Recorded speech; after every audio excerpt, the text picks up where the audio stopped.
SYS 설용수 방송 이번 주 방송을 시작합니다. 날씨가 무척 추워졌고 또 우리나라는 지금 대통령 후보들이 선거 열전에 들어서 아파 한 달 후 3월 9일 시행되는 선거에 돌입한 것 같습니다. 양당 후보가 아주 초접전을 벌이는 가운데 승부가 어떻게 날지 국민들의 관심과 세계적 관심이 또 높습니다.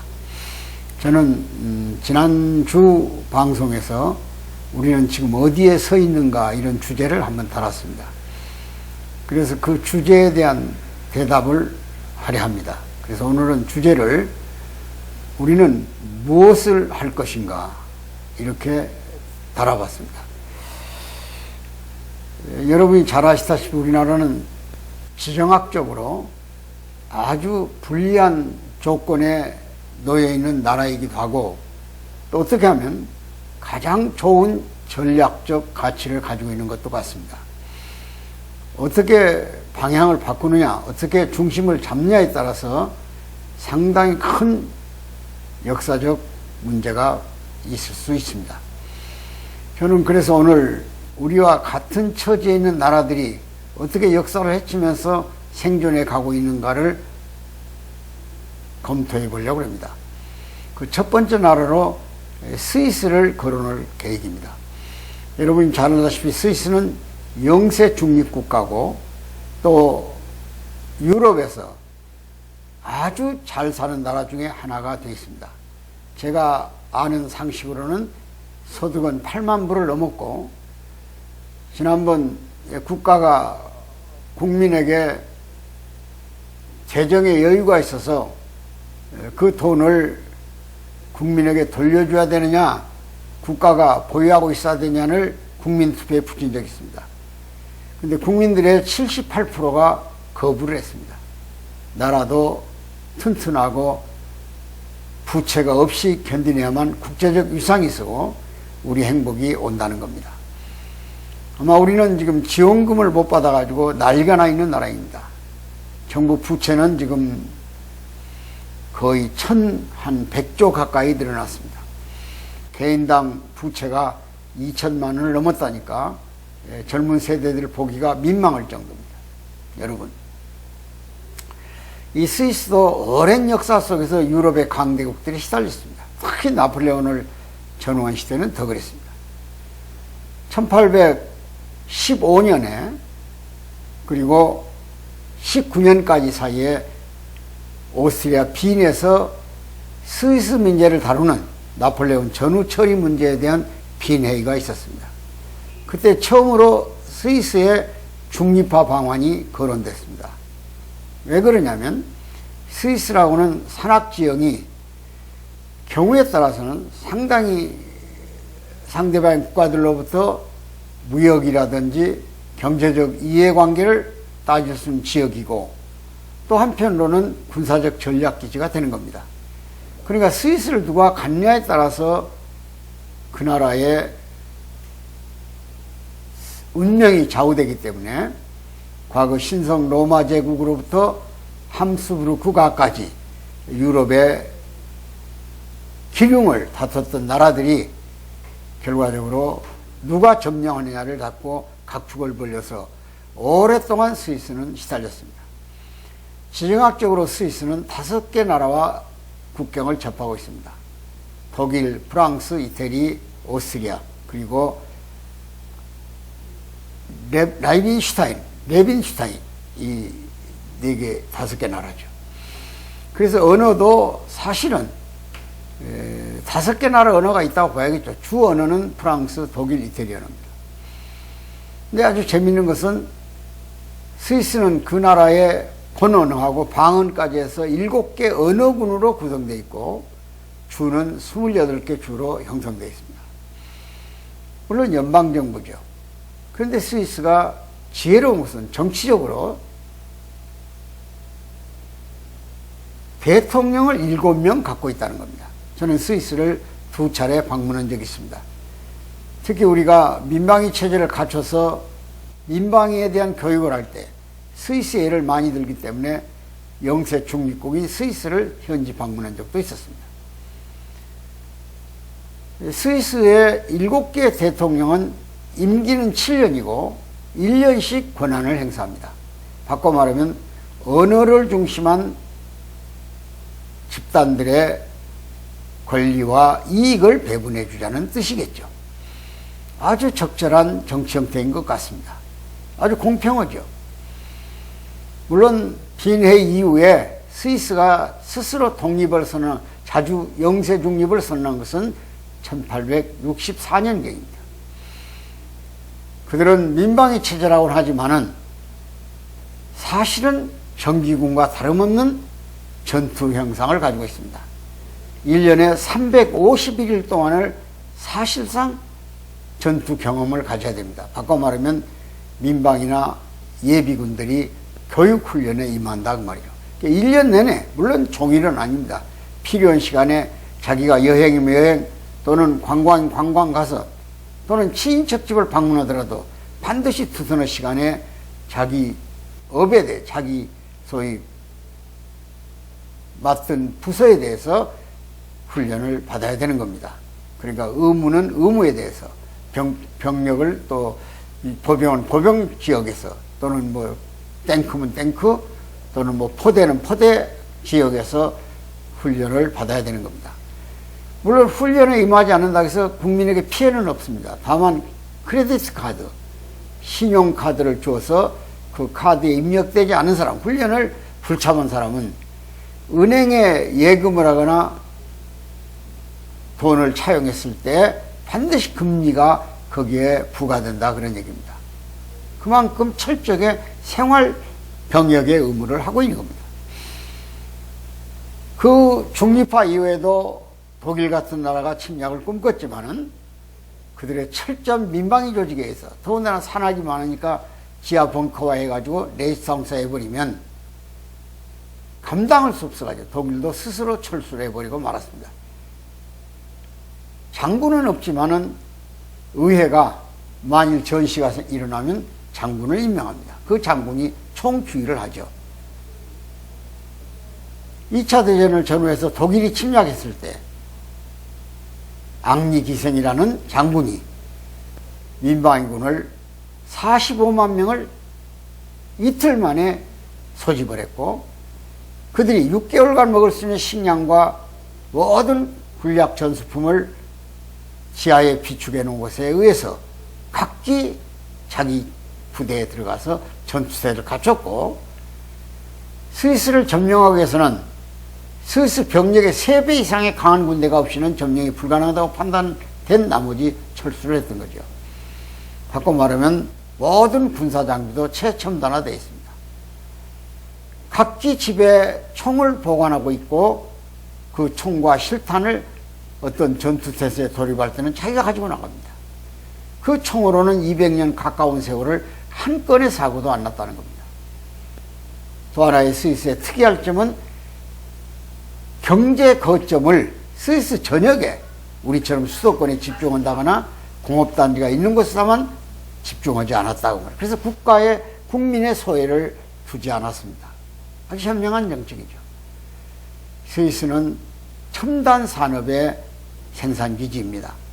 그러니까 정밀산업이죠. 첨단 산업 중에서 바꿔보면 의료기기라든지 또는 정밀산업의 핵심인 소위 그 시계산업 이런 것이 다 스위스의 주종산업이고 스위스 제품이 세계적으로 신뢰를 갖고 있는 겁니다. 그것이 각 지역마다 또 스위스는 국제기구가 많이 있습니다. 여러 기구가 뭐 우리가 잘 아는 국제 IOC라든지 또는 WHO라든지 이런 기구들이 많이 있어요. 보건기 외에도. 그런데 국제연맹도 있고 국제연합도 있고 과거에. 근데도 불구하고 그 기구들이 전부 다 도시마다 적정하게 배분되어 있고 스위스 자체는 고속도로를 놓지 않는데요. 왜 그런가 그랬더니 빨리 가야 할 이유가 없다니 여러 군데 관광을 하고 천천히 가도록 유도를 나라가 적으니까 인구 아마 한 7, 800만 정도 될 겁니다. 이런 스위스의 삶의 지혜를 우리는 볼 수 있습니다. 얼마나 현명합니까? 지금 저 중미의 코스타리카도 영세 중립국입니다. 거기도 중미의 스위스라고 그래요. 스스로 자유권을 포기한 것 같지만 민방위 체제라는 예비 방위 체제를 통해서 자국의 안보를 유지하고 국민의 총화를 통해서 화합을 통해서 국가를 유지하는 중요한 나라 중에 하나가 스위스입니다. 또 하나 예를 들면 이스라엘을 우리가 알 겁니다. 이스라엘은 종교적으로 유명한 나라입니다. 참 애로운 땅이죠. 중동에 아브라함 후손들이 유대 나라를 만들어서 이스라엘이라는 야곱의 후손들의 족속을 형성했습니다. 그러나 어느새 유럽 로마의 침략을 받았고 로마의 오랜 식민 생활하면서 뿔뿔 흩어지다 보니까 주변에 있는 변방에 있는 아랍인들이 들어와가지고 1차전, 2차전 때 독일 히틀러가 이스라엘 유대족을 약 600만 학살했지 않습니까? 그러다 보니까 이스라엘이 망가져 버렸어요. 비어있는 땅에 아랍인들이 들어와서 정착을 해버립니다. 그러나 그들 마음속에 자리 잡은 것은 시오니즘입니다. 오직 새로운 이스라엘을 건설하는 운동이죠. 그 이스라엘을 건설하기 위해서 그들은 끈질기게 목숨을 내던진 위기의 상황에서 돈을 벌고 가진 고통을 당하면서 2차 대전에 전승국인 영국과 미국을 돕는 데 헌신을 했습니다. 신세를 지면 갚게 돼 있죠. 미국과 영국은 유엔에서 48년에 이스라엘 독립을 선언하게 합니다. 아랍인들이 살고 있는 땅에 이스라엘 유대인들이 밖에 나갔다 다 들어와서 우리식으로 등기부 등본을 내놓은 거예요. 고대 우리의 유대 땅이라고. 아랍인들은 등기가 없으니까, 족보가 없으니까 결국은 밀려나서 물론 배후에 미국과 영국이 있었지만은 팔레스타나라는 이름으로 변방으로 흩어집니다. 그리고 70년 초에 6.1 전쟁이 일어납니다.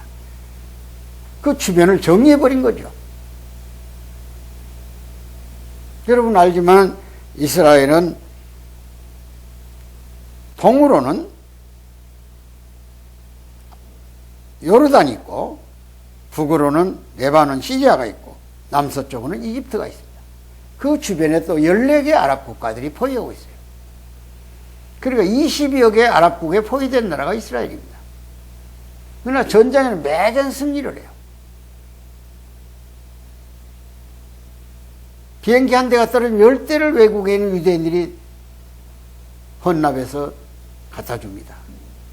전쟁이 나면 외국 사람들은 다 밀려나요. 근데 유대인만은 공항에서 줄을 서 있습니다. 자기 조국으로 가겠다고. 영국의 히스로 공항에서 87세 된 로머가 6.1 전쟁 때 비행기를 타고 기다리니까 기자가 물었습니다. 어떻게 해서 전쟁 난 텔아비브를 가려고 그러냐? 그러니까 그 할머니 대답이 나는 이미 다 살았으니 내 나라에 가서 전선에 달려가서 젊은 병사 앞에서 실탄을 대신 맞겠다는 겁니다. 그래야 병력 하나가 소모되지 않지 않느냐 이런 얘기를 했어요. 비 한 방울 안 나는 삭막한 땅 지하 9m까지를 수도를 놓아서 사막에 농업국가를 이루고 있는 겁니다. 감람나무 하나가 4,000년 살아도 제 키를 못 넘어가요. 올리브 나무가. 그런 땅에서 생존을 하면서 살아가는 그들의 모습을 보면서 물론 아브라함의 후손 가운데 사라가 100살 때 아기를 못 낳아서 몸종 하가를 데리다가 아브라함이 동침해 가지고 이스마엘이라는 아들을 낳고 사라가 하갈이 아들을 돌려주지 않자 하늘 앞에 기도를 해서 100살 때 이삭을 낳아서 이삭의 후손은 이스라엘이 됐고 이스마엘의 후손은 아랍이 돼가지고 오늘 이슬람권이 형성됩니다. 기독교와 이슬람교가 철천지 원수가 돼서 200년 전쟁을 하고 오늘 IS를 만들어서 테러를 일으키는 그런 상황까지 온 것도 역사적인 연원에서 보면 우리가 기억해야 할 만한 일들이지만 오늘 이스라엘의 생존 법칙을 보면서 저렇게 적은 나라들도 살아가는 방법이 있구나. 참 이스라엘 가서 많은 감동을 받은 적이 있습니다. 예루살렘이라는 성지안을 놓고 그걸 뺏기 위해서 기독교, 유대교, 그 외에 각종 종교들이 이슬람교까지 합쳐가지고 자기 성지라고 주장하면서 싸우는 모습을 보면 종교가 도대체 무엇을 하기 위해서 이 땅에 나왔는가 하는 걸 의심할 정도로 문제가 있습니다.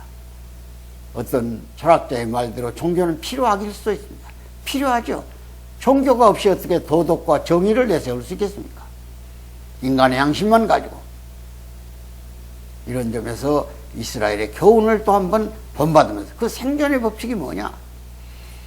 어떻게 그들은 조국을 위해서 몸을 던질 각오를 하고 있는 것인가? 우리 대한민국도 역사 속에 놓고 보면 그 순환이 얼마나 많았습니까? 이 점에서 우리는 한 번 더 적은 나라들의 살아가는 방법을 연구하고 마음으로 심취해야 할 각오를 해야 되지 않겠냐는 생각을 해보는 겁니다. 여러분, 북유럽에 있는 핀란드, 네덜란드, 덴마크, 스웨덴 같은 나라를 한번 보십시오. 인구 한 500만 정도 사는 나라들이에요.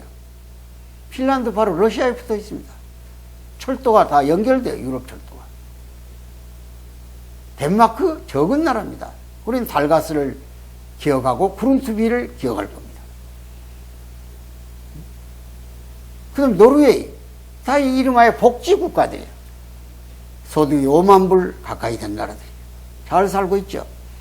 큰 변방에서 지혜롭게 살아요.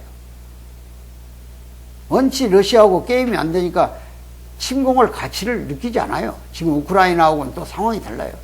그러니까 지혜롭게 통치를 하고 국민을 통합해서 또 이웃나라로 삽니다. 러시아가 물론 공산국가로부터 벗어났다고 하지만 과거에 공산국가였지 않습니까? 소련 제국에서는 그들의 거의 식민지 속에 들어와 있다시피 했어요. 그들도 중립을 외치고 싶었고 독립을 외치고 싶었겠죠.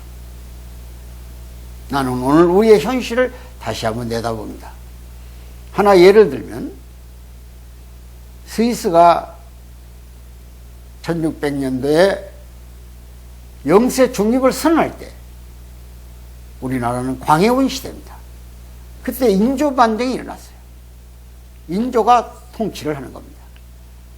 그때 중국에는 명나라와 청나라가 권력을 교대하고 있었어요. 명이 기울고 청이 전 중국 대륙을 점령해 들어간다 그러니까. 청나라 앞에 추종을 불어온다고 우리나라를 침략했습니다. 청이 누르하지죠. 우리 조정은 인조가 남한산성에 피신했고 거의 50일 가까이를 남한산성에 저항을 해요. 그때 청나라에 저항을 하지 않은 주전파와 화평파가 있었죠.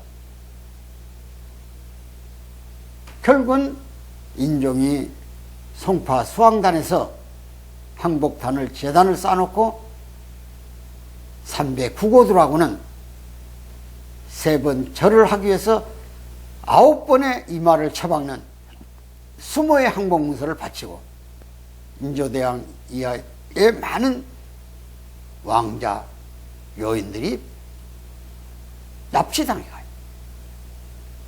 그리고 그때 환양녀라고는 얘기가 나옵니다. 만주족들이 보니까 종이 우수하다, 이게 한국은 종이. 그러니까 여성들을 데려다가 만주족과 임신을 시키면 우수한 종이 나온다고 판단한 형태종이 아마 기록상 2만여 명의 여성을 납치해 갔다니까. 길거리에서 막 잡아간 거죠. 국가가 불행해지면 방법이 없잖아요. 망해지면 힘이 없으니까. 거기서 만주족들의 농간을 당한 우리의 어머니들이, 며느리들이, 아름다운 처녀들이 얼마나 원통했겠습니까? 한 사람도 잉태를 안 하니까 지독한 년들이라고 하면서 귀화를 명령하고, 그들이 압록강을 건너오면서 얼마나 돌멩이로 배를 두들겼더니 압록강물이 벌 그렇게 물들었답니다. 왜? 혹시 만주족의 생명을 잉태하지 않겠냐는 생각이 있겠죠. 그들이 돌아왔지만 그 당시 윤리의식으로 각기 집에, 남편 앞에, 가정에 돌아갈 수가 있겠습니까? 처녀의 몸으로. 그때 인조는 명을 내려요. 모든 게 짐의 죄라고. 그들이 무슨 죄가 있냐고. 안 받아들인 사람을 처벌하겠다고 그랬어요. 마치 정신대와 같은 불행한 일생을 살았던 우리 어머니들이 있었다는 걸 기억해야 됩니다. 국가가 없으면 죽을 자리가 없어요. 늘 제가 얘기합니다. 외국에 가면 어느 도에서 왔냐는 물어보지 않는다고. From here, 어느 나라에서 왔느냐 이게요. 내셔널리티, 국적을 물어봐요. 우리 다시 한번 혼란과 분열을 극복해야 됩니다. 공정한 상식으로 대통령 선거에 임해야 됩니다. 이념적 잣대나 지역적 잣대로 되어서는 안 됩니다. 누가 더 정직한 사람인가? 누가 더 국가를 잘 운영할 사람인가? 누가 더 국난을 해책할 사람인가? 누가 더 상식과 반칙을 안 해야 할 사람인가? 공정과 상식, 우리 헌법적 가치, 이런 걸 우리가 깊이 새기면서 오늘 우리나라의 대통령 선거에 임해할 우리 자세가 절실해지는 시대, 우리 적은 나라들의 삶의 지혜를 터득하고 살아갈 방식을 다시 한번 깨달을 수 있는 기회가 있기를 간절히 바라면서 짧은 시간이지만 무엇을 할 것인가에 대한 말씀을 드렸습니다. 대단히 감사합니다.